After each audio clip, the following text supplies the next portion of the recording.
감사의 열매 12번째입니다.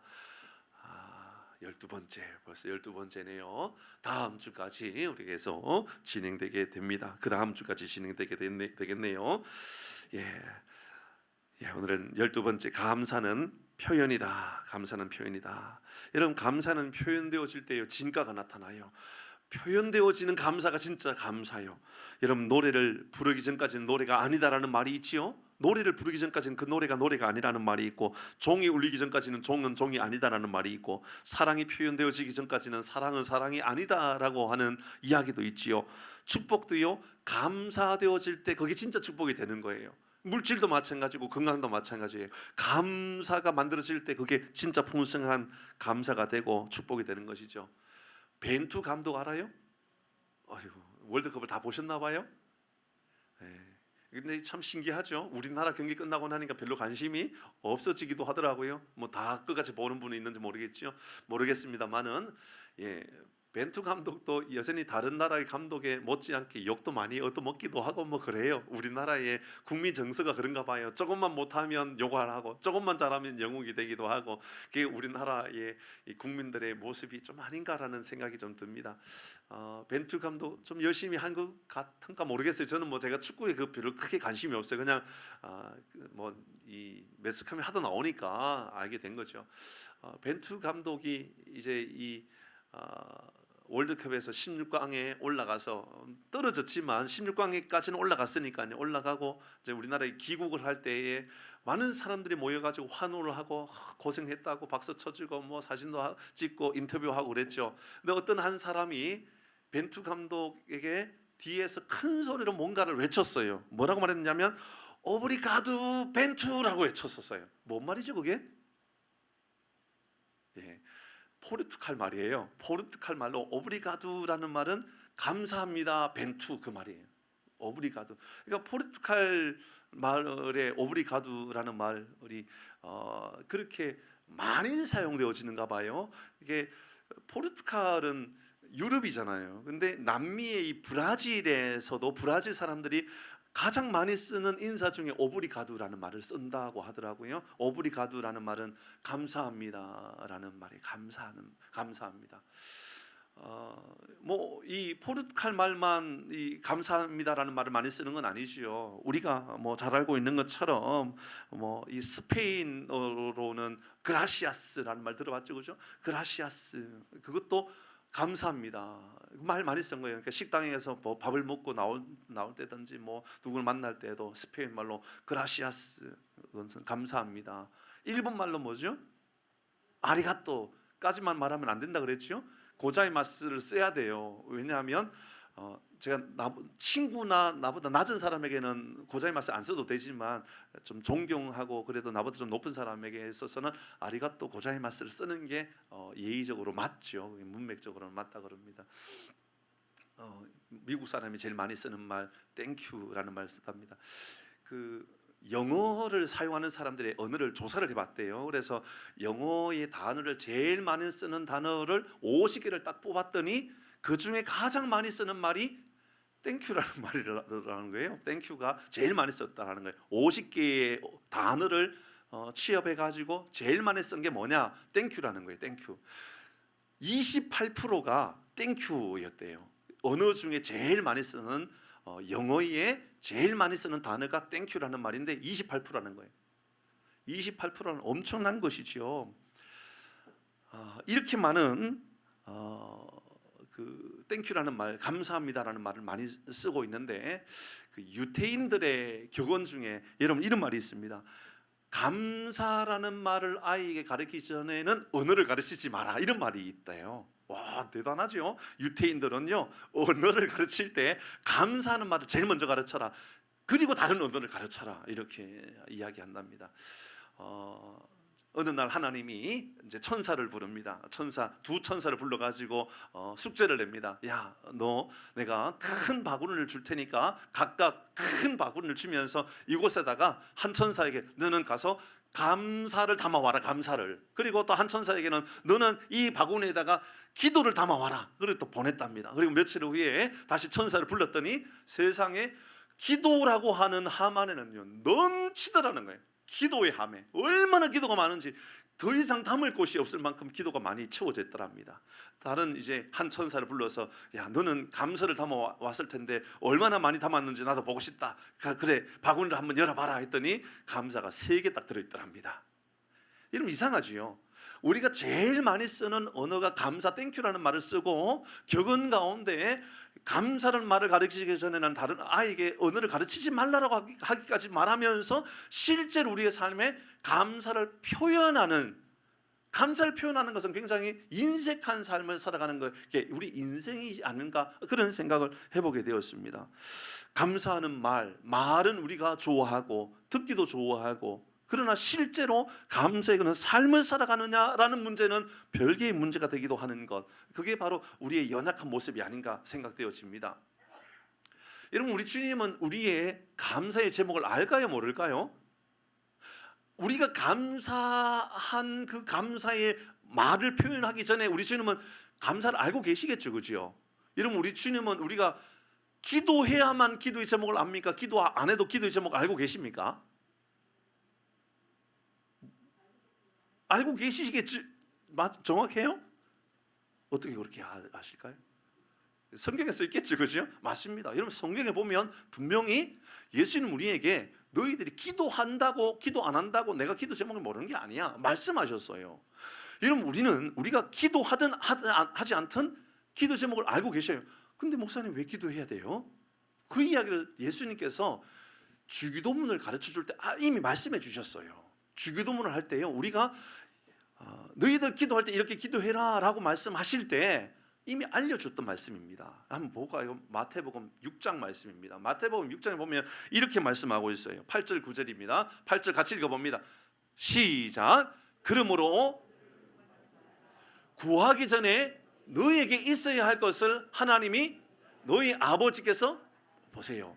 우리 하나님이 우리의 기도 제목을 알고 계시는 거예요. 우리가 기도하든 기도하지 않든 알고 계셔요.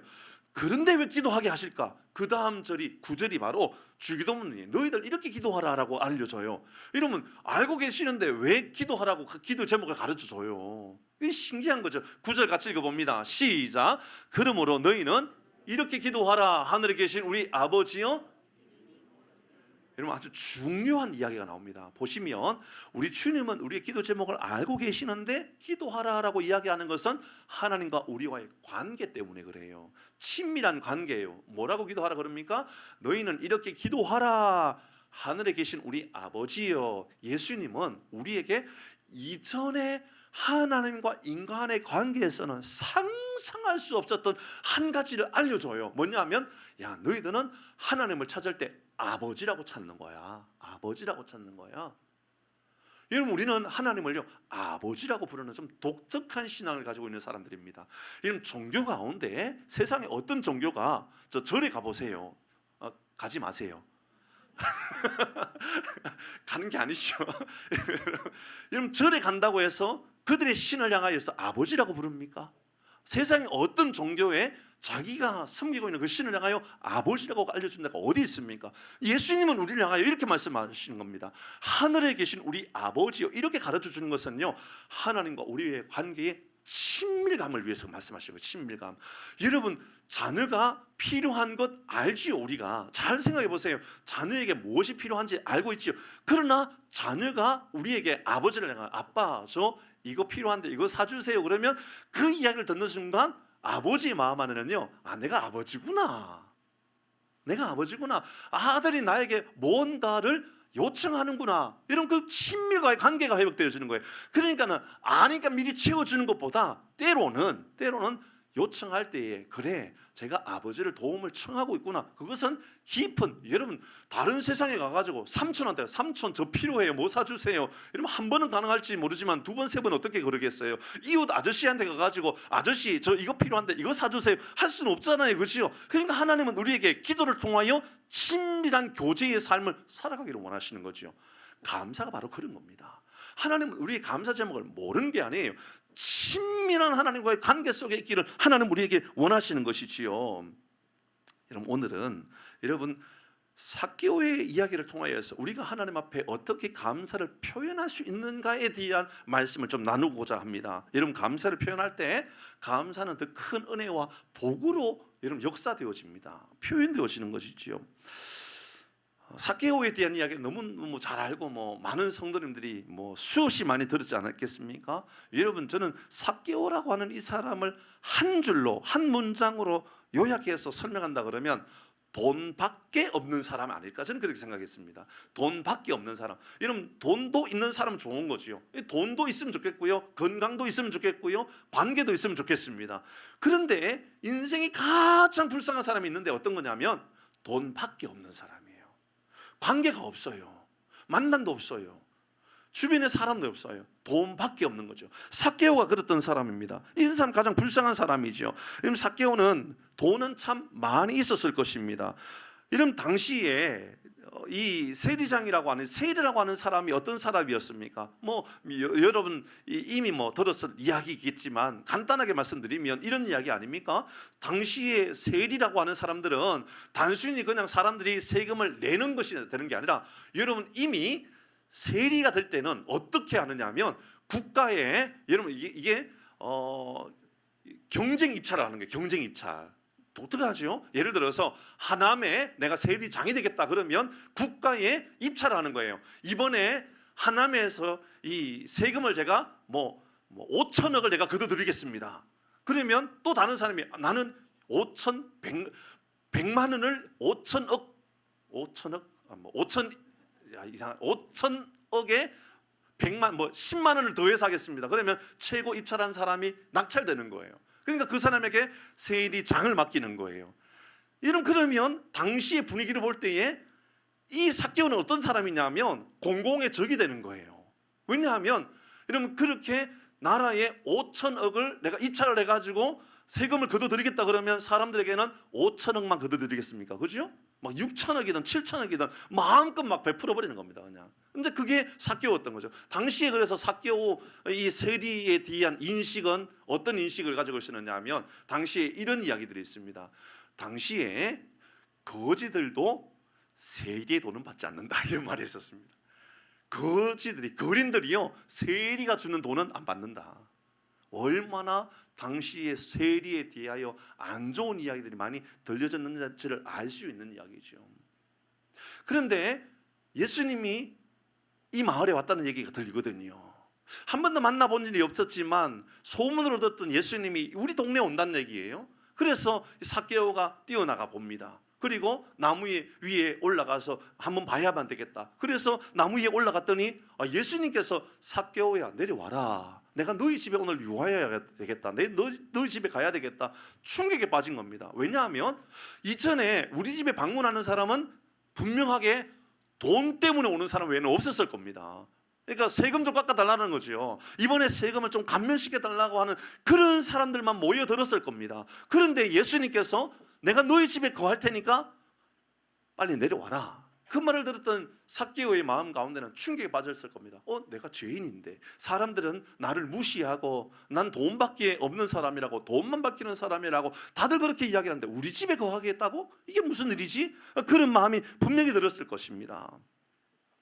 아마 삭개오는 이때 이 장면에서 몇 가지 깨달았던 그런 생각을 좀 해보게 됩니다. 몇 가지 깨달았을 겁니다. 먼저 하나님 살아계시겠다라는 생각이 아닐까요? 하나님 살아계시겠다. 왜냐하면 잘 생각해보면 자신처럼 사람들에게 별로 멸시를 당하고 알려지되 안 좋은 것으로 알려졌는 우리 집에 방문하겠다라는 거예요. 그러니까 하나님이 살아계셔서 역사하지 아니하면 어떻게 나 같은 사람에게, 나같이 부족한 사람에게, 아니 이 거지들도 나를 무시하는 나 같은 이 죄인을 나에게 찾아오셨을까? 그런 생각을 해볼 수 있겠지요. 또 아마 그가 깨달았던 것 중에 가장 큰 깨달음은 나 같은 사람도 사랑을 받을 수 있지 않을까라고 하는 생각을 삭개오는 가질 수 있었을 것입니다. 누가복음 19장 10절의 말씀 뒷부분에 있는 말씀을 우리가 한번 볼 필요가 있습니다. 이렇게 말합니다. 삭개오의 이야기 말씀입니다. 예수님께서 삭개오를 향하여 이렇게 말씀합니다. 같이 합니다. 시작. 예수님께서 삭개오를 향하여 내가 너 때문에 왔다 이렇게 말씀하신 겁니다. 너는 지금까지 잃어버린 사람이고, 너는 지금까지 죄인이고, 너는 지금까지 많은 사람에게 멸시와 천대와 욕을 얻어먹고 살았는데 내가 너희 집에 거해야 되겠다. 그렇게 말했던 이 예수님께서 삭개오를 향하여서 내가 잃어버린 사람을 찾기 위해서 왔다. 사실 이 장면에서 우리가 정말 곰곰이 생각해 볼 것은 돈밖에 없는, 아니 돈만이 낙이었던 사람에게 어떻게 이런 일들이 일어날 수 있을까라고 하는 생각들을 가지게 되지요. 돈의 능력을 알고 있었던 삭개오 아닙니까? 돈에 집착하고 살 수밖에 없는 사람 삭개오 아닙니까?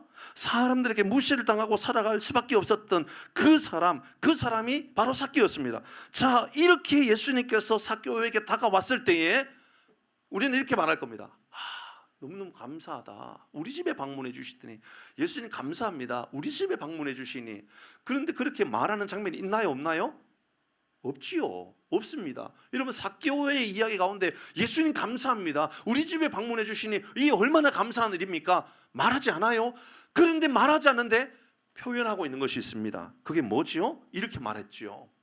내가 만약에 예수님 우리 집에 찾아오겠다라는 말에 바로 이렇게 반응합니다. 내가 가지고 있는 것 중에 절반을 떼어서 가난한 사람에게 나누어 주겠습니다. 절반을 떼겠답니다. 내가 가지고 있는 재산의 절반을 가난한 사람에게 나눠주겠습니다. 그 다음에 하는 이야기가 뭐죠? 그리고 남에게 토색한 일, 남에게 나쁜 짓 한 거 있으면 4배를 갚겠습니다. 여러분, 이미 반이 사라진 겁니다. 그리고 남은 반 가운데 남에게 나쁜 짓 한 거 있으면 4배를 갚겠다 그러면, 제가 볼 때는 이제 삭개오는 돈은 다 사라지고 없을 것 같아요. 그가 가질 수 있는 돈은 이제 없을 것 같단 말이죠. 여러분, 이 장면에서 제가 느껴지는 것은 이제 돈을 그가 다 버리는 모습처럼 저는 그렇게 느껴지더라는 것이지요. 저는 이 장면에서요, 제가 주목하고 싶은 게 있었어요. 뭐냐 하면, 분명히 우리가 신앙적으로 볼 때 삭개오는 은혜를 받았던 겁니다. 맞죠? 그죠?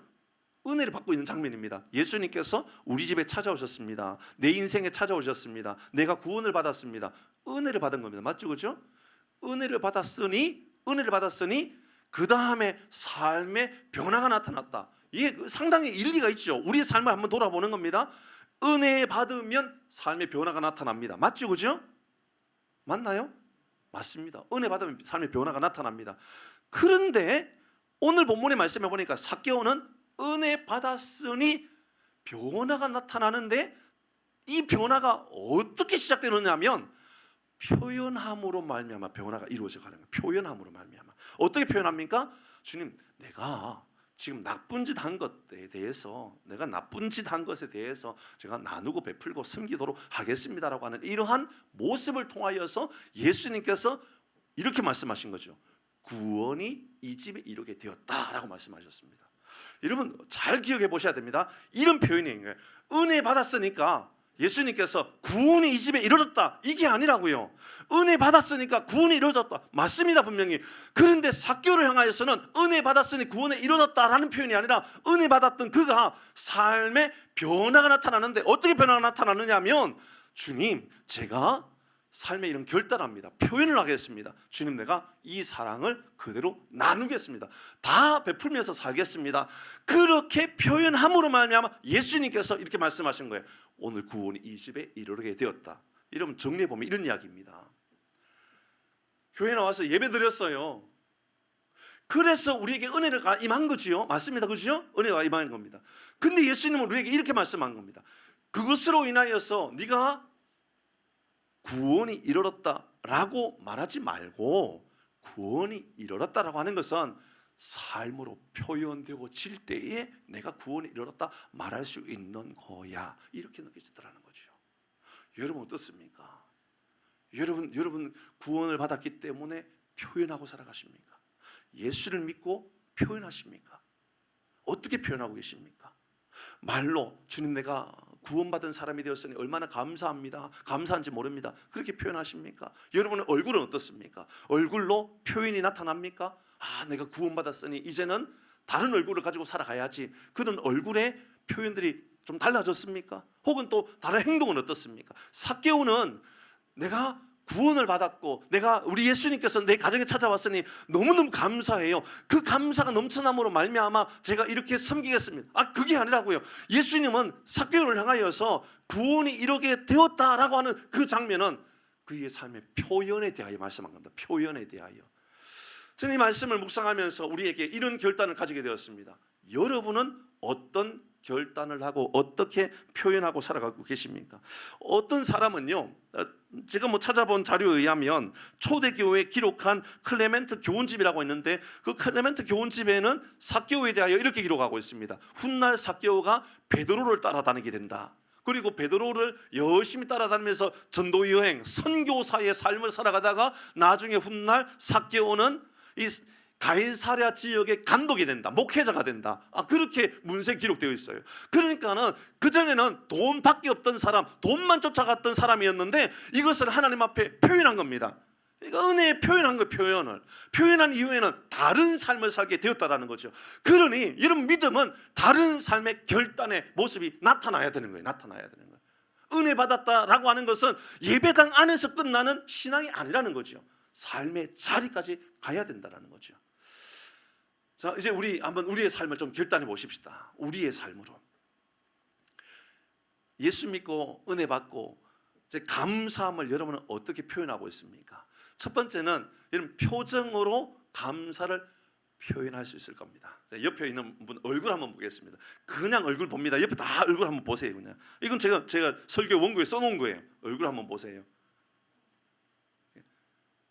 혹시나 인상 쓰고 있는 분 옆에 있던가요? 그것부터 고쳐야 돼요. 그걸 고쳐야 되는 거예요. 그거. 이건 먼저 뭐냐면 예수 믿고 은혜를 받았다면 표정이 바뀌어야 돼요. 표정이. 스데반 집사님을 보세요.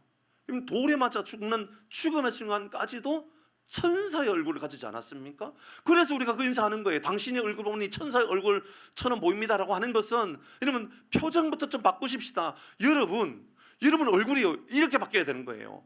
여러분이 권사라는 거, 여러분 집사라는 거, 여러분 장로님이라는 거 세상 사람들도 아는 사람 꽤 있죠, 그죠? 그런 사람들 앞에 여러분 얼굴이요 똥 씹은 얼굴 되면 안 되는 거예요. 그런 사람이 있다고요. 뭘 잘못했길래, 뭔 지은 죄가 많아가지고, 뭔 나쁜 짓을 많이 하고 살아가길래 얼굴이요 항상 어두워요. 뭘 불만이 많은지. 다시 얼굴 보겠습니다. 앞뒤 좌우에 보세요. 혹시나 똥 씹은 얼굴을 가지고 있으면 마치 저한테 고발하세요. 제일 먼저 고쳐야 되는 거예요. 그걸. 여러분 감사를 표현하는데 제일 먼저 해야 되는 건요 인상이에요. 인상. 얼굴 들었죠? 얼굴이 뭐라 그랬죠? 우리는 낯짝이라고 불러요. 얼굴이라 불러요? 낯짝과 얼굴은 같은 지역이에요. 같은 지역. 표현이 달라요.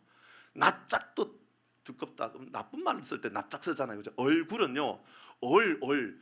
동굴이 동굴. 얼굴이요. 스피릿이 있는 동굴과 같은 거예요. 얼굴을 통하여 우리의 영혼이 표현되어진단 말이에요. 그게 얼굴이에요. 얼씨구 그 말 들어봤죠? 그렇죠? 어린이, 어른 다 얼이에요. 얼굴을 보면, 표정을 보면 그 사람이 진짜 구원받은 사람인지 구원받지 못한 사람인지 알게 된다 그 말입니다. 여러분 우리의 얼굴의 표정이 감사의 표정의 얼굴로 바뀌어지길 바랍니다. 이제 앞으로 저에게 고발하셔야 돼요. 이상한 얼굴을 가지고 인상 쓴 얼굴을 가지고 살아가면 안 된단 말이죠. 두 번째는 말이에요. 말로 감사를 표현할 수 있어야 돼요. 성경은 이런 이야기가 너무 많이 나와요. 에베소서 5장 4절 말씀이지요. 같이 읽어봅니다. 에베소서 5장 4절 시작. 누추함과 어리석은 말이나 희롱의 말이 마땅치 아니하니 오히려 감사하는 말을 해라. 여러분 이 말씀 전에 말씀드렸죠. 오히려 감사하는 말을 해라.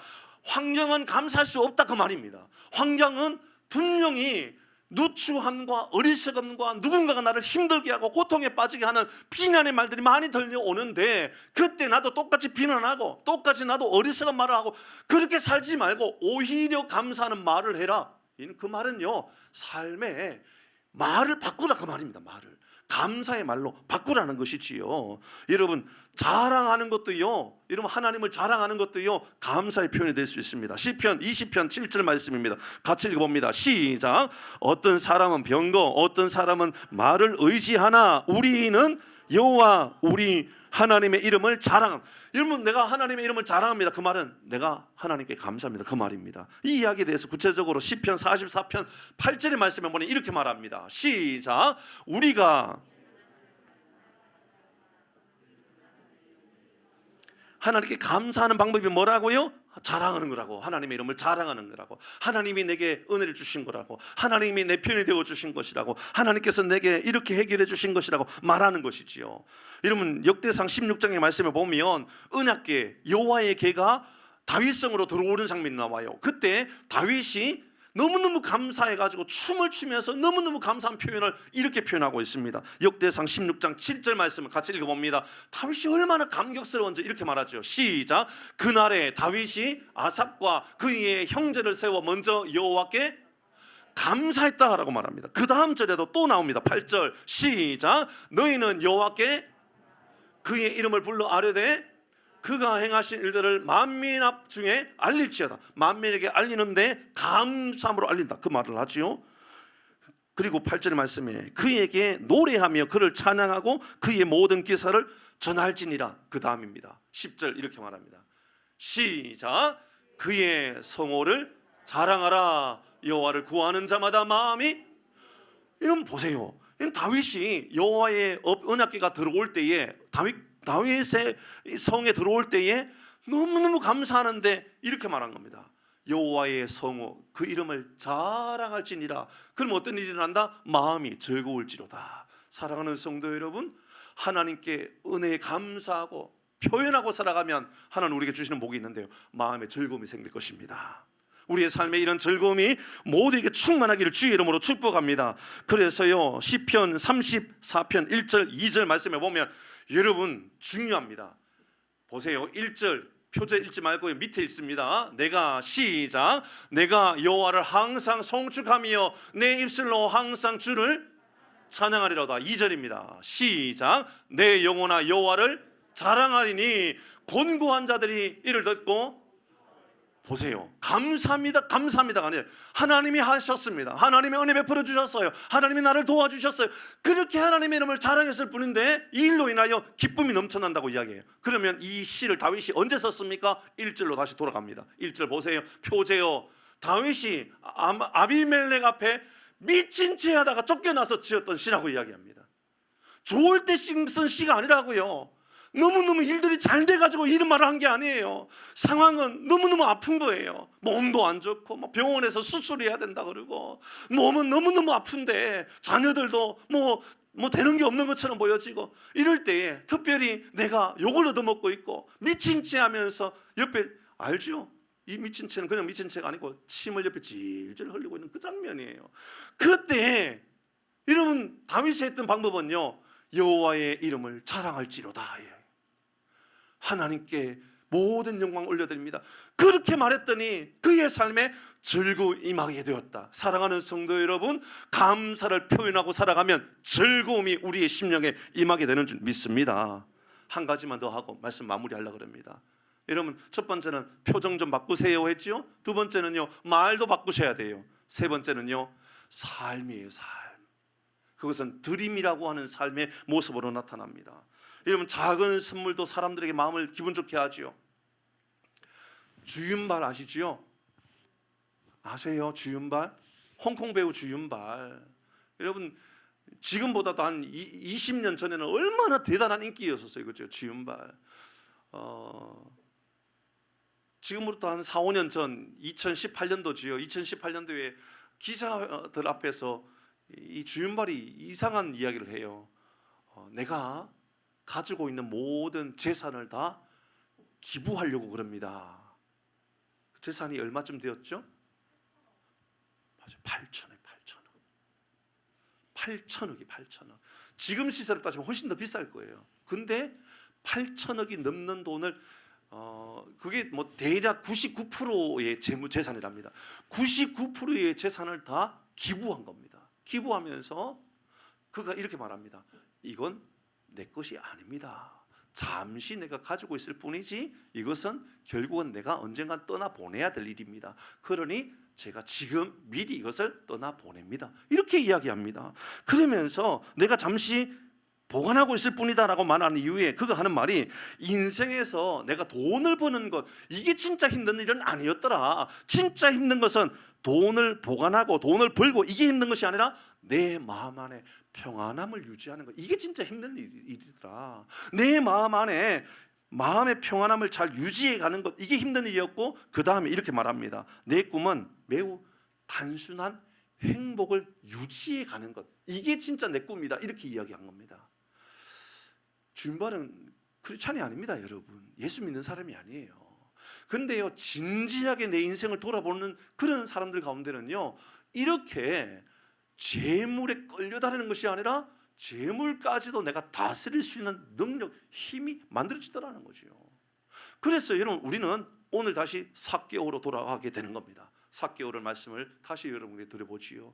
삭개오는 엄청나게 많은 재물을 끌어모았을 겁니다.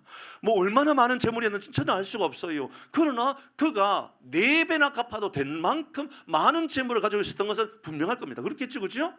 내가 토색한 사람에게 4배를 갚겠다라고 말했다면 그만큼 많은 재물은 분명히 있었을 겁니다. 가난한 사람에게 반 나눠주고, 그리고 남은 것 가지고 남에게 토색한 것, 나쁜 짓 한 것 4배를 다 갚겠다, 이러면 그렇게 말했던 그는 감사합니다 예수님, 말로 표현한 것이 아니라 삶으로 그렇게 표현한 겁니다. 삶으로 감사를 드린 것이지요. 표현한 것이지요. 동방 박사가 예수님의 탄생을 보고 별을 따라 온 이후에 제일 먼저 경배를 하지요. 경배를 하는데 드림으로 감사를 표현합니다. 드림으로 표현하지요. 여러분, 이 나사로의 동생 마리아가 예수님의 말씀을 듣고 변화되어진 이후에 그가 했던 것도 뭐지요? 그가 가지고 있는 순전한 나드 한 근, 오늘날 따지면 300데나리온의 가치 이상 되는, 지금 따지면 5천만 원, 6천만 원도 되는 그런 돈을, 기름을 예수님의 발에 붓습니다. 그리고 자기 머리를 가지고 닦지요. 드림으로 감사를 표현하는 겁니다. 나를 구원해 주시고 나를 사랑해 주셔서 감사합니다, 표현하고 있는 겁니다. 오늘 삭개오에게 우리가 배워야 될 가장 중요한 한 가지 있다면, 삶으로 우리는 감사를 표현하고 살아가느냐, 그 이야기입니다. 여러분, 표현도 바뀌어야 되고요, 말도 바뀌어야 되지만, 여러분, 물질의 노예가 되지 아니하고 삶으로 감사를 표현할 수 있는 은혜가 우리 가운데 있기를 주의 이름으로 축복합니다.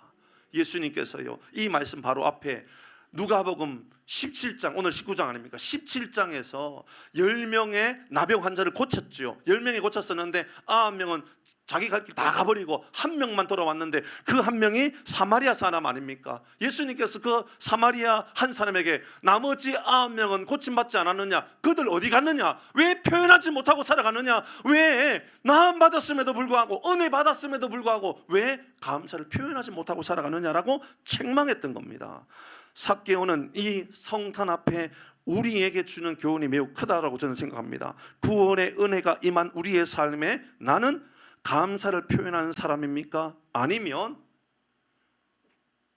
여전히 물질의 노예가 되고 삶의 노예가 되어서 살아가는 사람입니까? 여러분, 첫 번째 먼저 표정을 먼저 바꾸시고요, 두 번째 말도 좀 바꾸시길 바랍니다. 옆에 있는 누군가의 얼굴을 볼 때 저 사람 얼굴을 대하는 것만으로도 그렇게 너무 좋구나, 저 사람과 대화할 때 저 사람과 대화하는 것이 내 마음 안에 이렇게 좋구나, 변화가 나타나는 것이지요. 그리고 한 가지 더는 바로 드림의 삶을 살아가는 겁니다. 이전에는 돈이 나를 지배했는데 내가 돈을 다스릴 수 있는 능력이 생겼을 때에 예수님께서 이 삭개오를 향하여 구원이 이 집에 이르렀다 말씀하셨던 겁니다. 삶의 변화가 나타났던 그를 향하여 구원이 이 집에 이르렀다. 사랑하는 교회 여러분, 우리 이번 한 주간에도 삶의 자리로 나가서 주님, 내게 구원을 베풀어 주시는 은혜 감사합니다. 얼굴로, 입술로, 삶으로 내 구원이 증명되어지는 은혜가 임하기를 주의 이름으로 축복합니다. 우리 같이 찬양할까요?